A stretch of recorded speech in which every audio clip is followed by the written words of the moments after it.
تو پھر قرآن کا فلسفہ شہادت کیا ہے؟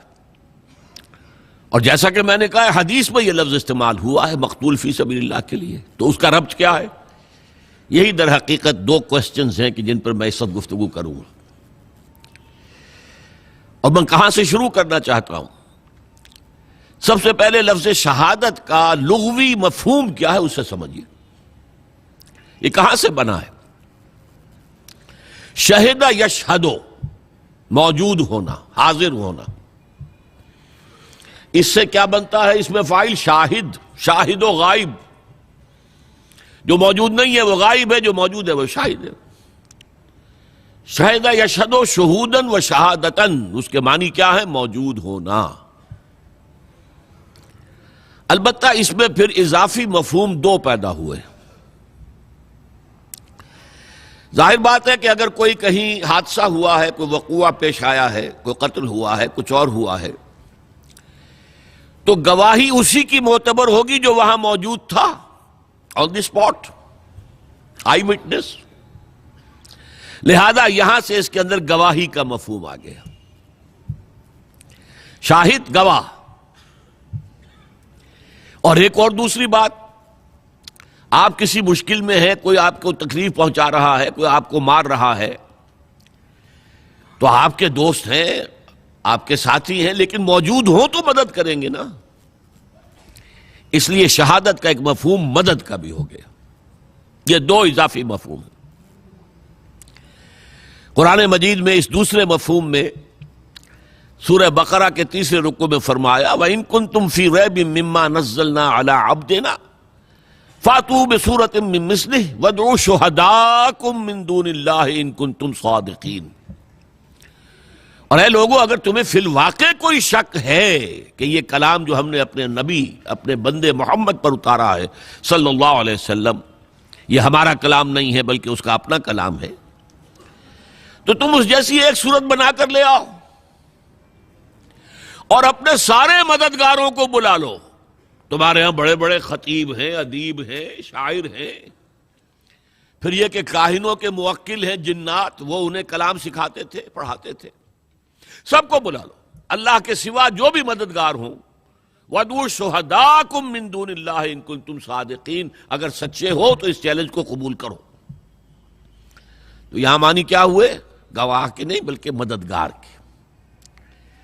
اسی طرح سورہ فتح میں فرمایا هو الذی ارسل رسولہ بالہدی ودین الحق لیظہرہ علی الدین کلہ وکفی باللہ شہیدا۔ وہی ہے اللہ جس نے بھیجا اپنے رسول کو صلی اللہ علیہ وسلم الہدا، قرآن حکیم دے کر، اور دین حق، ایک مکمل نظام زندگی دے کر، تاکہ غالب کرے اسے پورے کے پورے نظام زندگی پر۔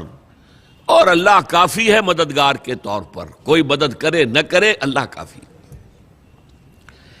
تو ایک تو مددگار کے معنی میں شہید کا لفظ آیا، اور دوسرا جو میں نے عرض کیا گواہی۔ اب یہاں سے اصل میں سارا فلسفہ قرآن کا جو ہے شہادت کا، وہ اس لفظ گواہی پر بیسڈ ہے۔ پہلے یہ جان لیجئے کہ گواہی جو ہے اس کے دو پہلو ہیں۔ آپ کسی مقدمے میں گواہ ہیں تو آپ کی گواہی کسی کے حق میں ہے، کسی کے خلاف ہے۔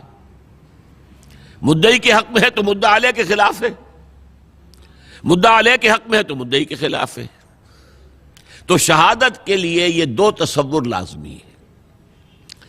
اس کے لیے نوٹ کر لیجئے، کسی کے حق میں ہو تو لام آئے گا، کسی کے خلاف ہو تو علی آئے گا۔ شہد لہو، اس نے اس کے حق میں گواہی دی، شہد علیہ، اس نے اس کے خلاف گواہی دی۔ لام اور علی کا یہ صلہ جو ہے، اس سے یہ بات بالکل ایک دوسرے سے اپوزٹ ہو جاتی۔ اسی معنی میں حضور کی ایک پیاری حدیث ہے، القرآن حجت لک او علیک، یہی لام اور علی، یہ قرآن یا تو حجت ہے تمہارے حق میں، تمہارے لیے دلیل راہ ہے، تمہارا امام ہے، تمہیں راستہ دکھائے گا، تمہاری ہدایت کرے گا، اور اللہ کے ہاں بھی کھڑے ہو کر گواہی دے گا، اے اللہ تیرا یہ بندہ مجھ سے بڑی محبت رکھتا تھا، مجھے پڑھتا تھا، میری تلاوت کرتا تھا، مجھے سمجھتا تھا، مجھ پر تدبر کرتا تھا، تو وہ تمہارے حق میں گواہی ہو گئی۔ او علیکا، یا تمہارے خلاف، اے اللہ یہ بدبخت کہتا تھا کہ میں مانتا ہوں قرآن کو، اور مجھے پڑھتا تک نہیں تھا، اس نے کبھی مجھے کھول کر نہیں دیکھا، اور پڑھتا تھا تو بغیر سمجھے پڑھتا تھا، اور کچھ سمجھ بھی لیتا تھا تو عمل نہیں کرتا تھا۔